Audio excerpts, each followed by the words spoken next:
খবরদার কেউ ভিডিওটি উপরে ধাক্কা দিবেন না, দেখবেন আপনার কপাল খুলে যাবে। আজকে পড়া লাগবে না, শুধু আপনি শুনবেন, কারণ আমি সই শুদ্ধ করে সূরা ইখলাস 3 বার পাঠ করব, আর আপনি শুনলেই আপনার আমল নামায় 1 খতম কোরআনের সওয়াব উঠে যাবে। তো চলুন শুরু করা যাক। তো শুরু করার আগে যদি ভিডিওটি ভালো লাগে অবশ্যই চ্যানেলটি সাবস্ক্রাইব, ভিডিওটি লাইক এবং ভিডিওটি শেয়ার করার অনুরোধ করছি। তো চলুন শুনে আসি 3 বার। বিসমিল্লাহির রহমানির রহিম।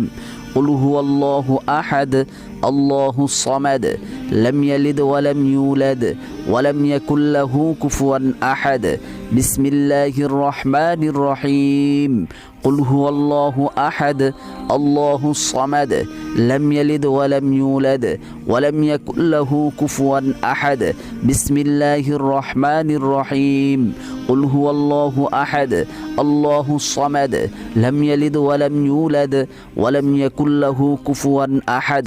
যারা শুনেছেন তাদের আমলনামায় 1 খতম কোরআনের সওয়াব উঠে গিয়েছে।